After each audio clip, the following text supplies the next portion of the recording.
G'day. Actually, should I say, flame on. This is another Dragon Barrows Nerdsville. Today, I've just finished watching Snap Jelly, and he's talk about leather armor, as it is not practical in a combative, as he said, it's not, with blades and other such things. Imperfect. It does work in combat. As you know, this is the NWA World Heavyweight Championship belt.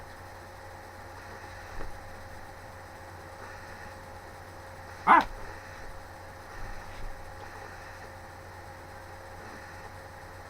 World Heavyweight Champion, National Wrestling Alliance, NWA, Wrestling.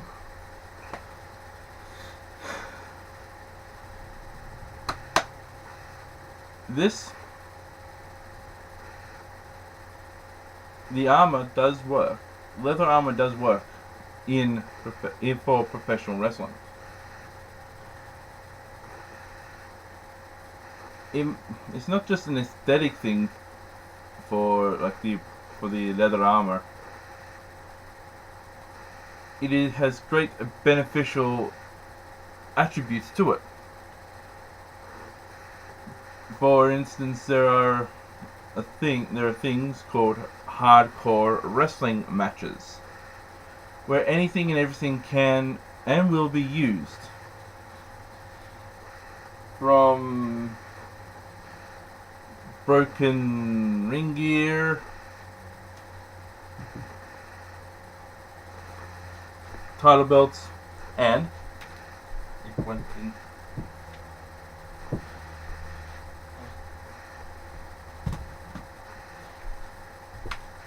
And variant martial arts weapons. Could be lead pipes, could be the kendo stick.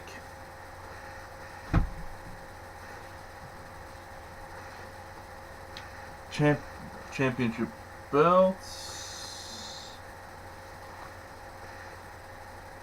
Light bulbs, and any sort of thing that can be found around the arena.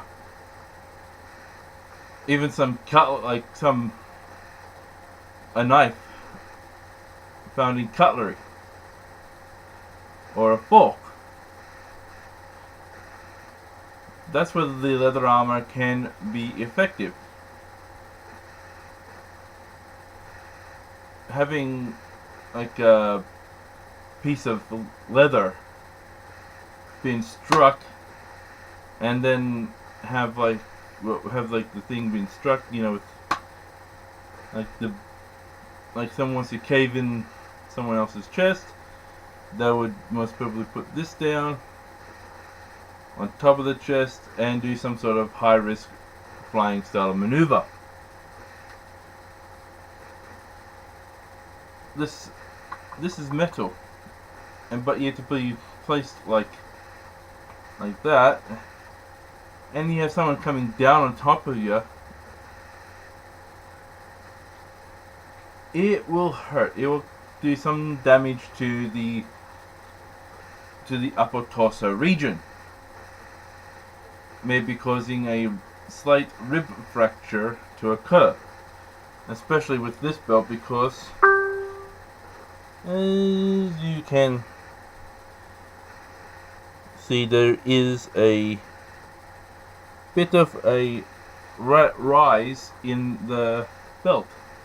This globe here is not flush with the championship belt. It is risen, and to have weight that can fit comfortably in here, being focused with the very top end of the belt. What the? Just something fell. Nothing major. And that can actually do damage. but to have a piece of leather across your chest, as in, it doesn't have to be laminated leather, it can just be leather. The leather would, virtually take the point off the globe, or the point of impact. It could be thumbtacks that you get dropped on. The leather, they said, oh, you can poke the leather and you can weaken it, this and the other. But it is effective protection in professional wrestling.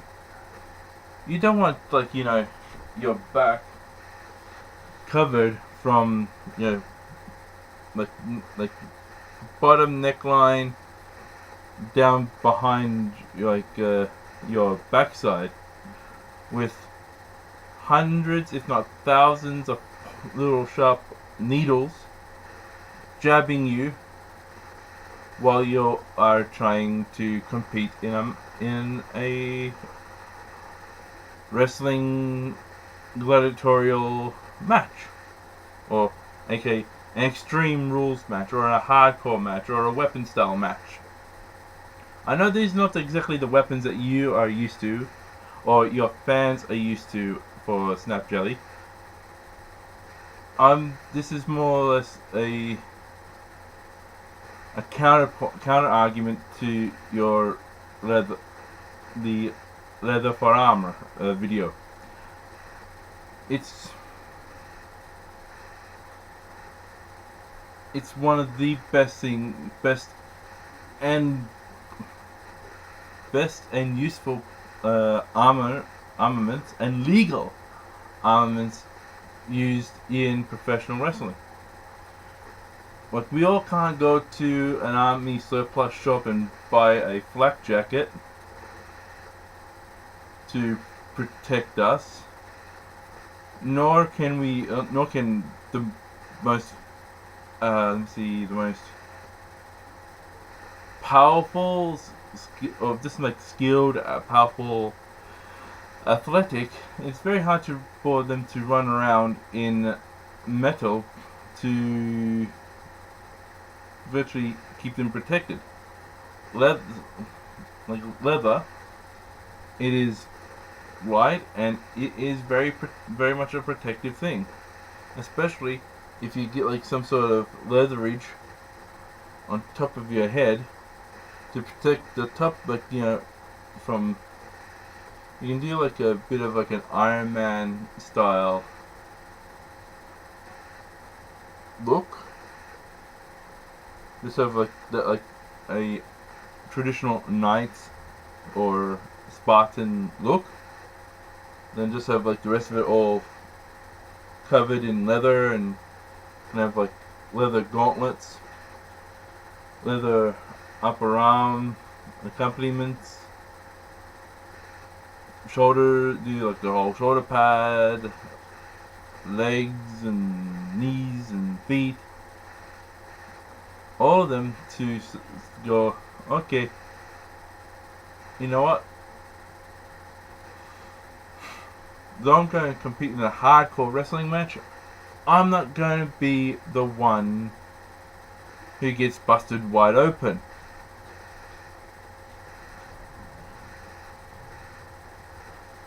The only time when you can get busted open, and that's when you're either in this sort of area, or like in some sort of closer to the nose cheek, or close to the lip, or here. That's the only place where you can actually get busted open in that, if you have that sort of armament. I'm not talking about firing an arrow several hundred, going.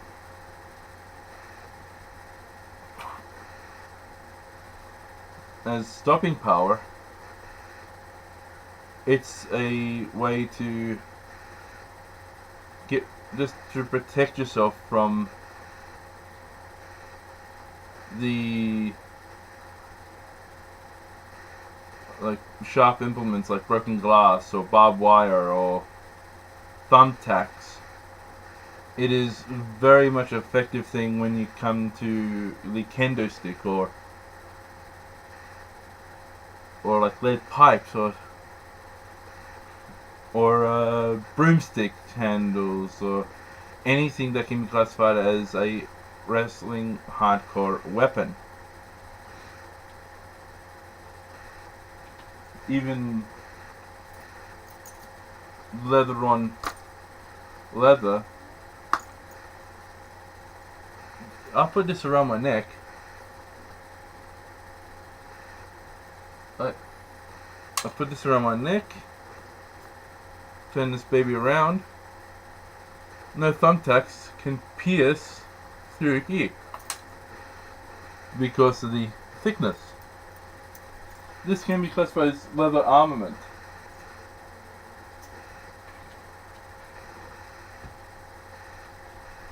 There are just so many different things where you can say, I know what you're saying in real combat, you know, with swords and morning stars and other such weapons can be used as things that can actually go through, or you know, like a spike at the end of a battle axe or a hammer of war. You do that, pierce, goes through the armor, goodbye. But there are other forms of combat. There can be street, and not only just in professional wrestling, there can be street combat, where putting like a piece of leather can protect you somewhat from an assailant's jab of a knife or like a slash attack. But that's just minor street combat usage. This video is more or less talking about professional wrestling. And in professional wrestling, to be honest with you, I would rather get up from a wrestling match, count the thumbtacks that are in the leather. Like, I can just go, okay, unlace it here, unlace it here, just shake, shake, shake, adjust, and then up over my head, then count the various times that I landed in the in either barbed wire, thumbtacks, broken glass, and you can see like little slashes, nicks, gouges. Even if I'm to be falling through a wooden table, the wooden table doesn't always go like that. There's sometimes jagged little sections that pop up, and to have some leather there, you're actually protecting yourself from getting gashed. There's a professional wrestler called Bob Holly, who fell through a wooden table and had his back gashed wide open. There was this blood just trickling down. If he would have a piece of like some sort of leather armament, the table would have broken in similar fashion, but Mr. Holly would not have left that match with a huge cut in his back, or needed several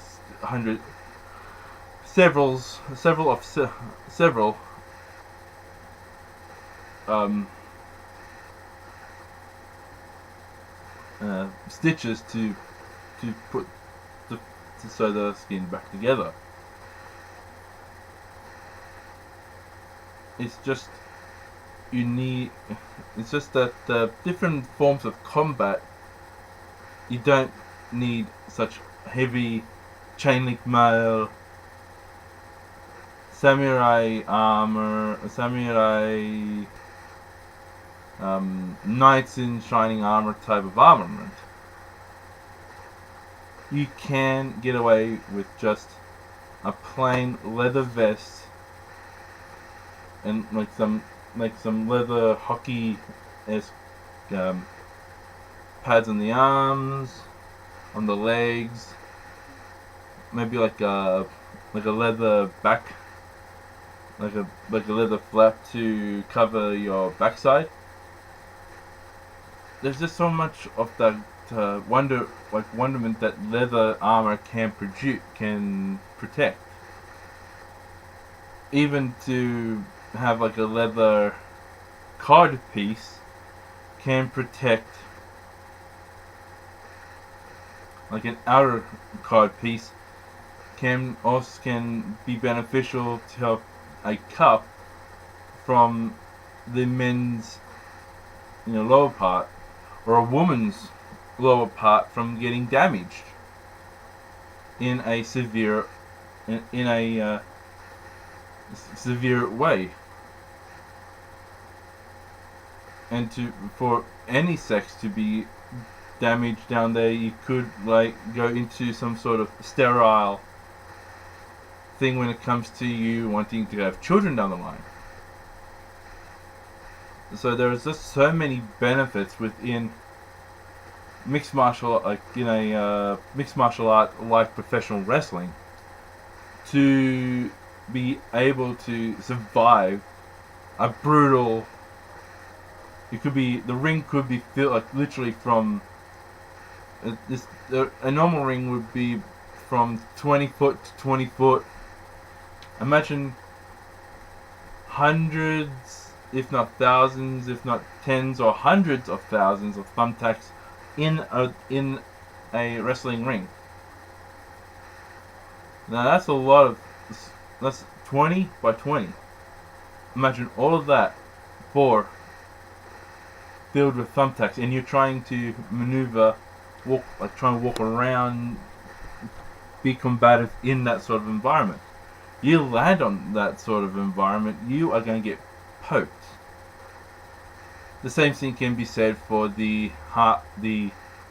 barbed wire wrapped ropes sort of match.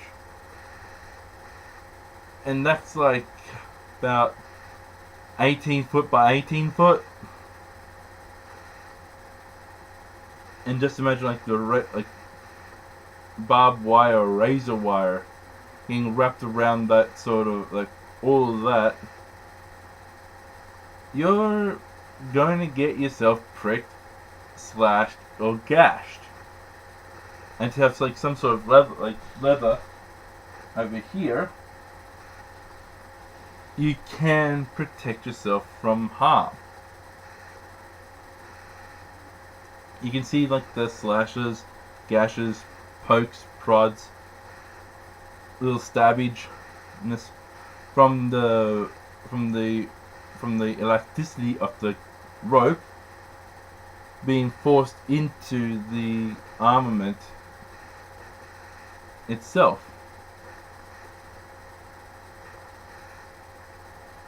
It's just so much beneficial stuff you can have with the armor called leather. It may not be severe war or battle armor. It could just be some sort of low grade sports affiliated armor. That's all. It's just all that is. Sport affiliated armor. And it's quite effective too. So on that note, Snap Jelly, I love you, I respect you, but there's but you just had a little incorrectness there when you said leather armor isn't effective. It is very effective when it comes to sporting combative arts. Or you could even just put it on hockey fields, football fields, hockey, American rules football, or any sort of ball sport that doesn't always, that's not soccer or world football.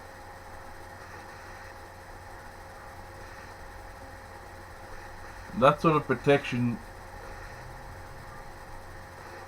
could be beneficial for those sort of sports. So yeah, Snap Jelly, I do love you, I do respect you, and from one weapon lover to for me, a wrestling weapons lover to a real world weapons lover, I respect you. I respect all your fans and subscribers. And let me just say, keep up the good work, mate. You rock. Bye.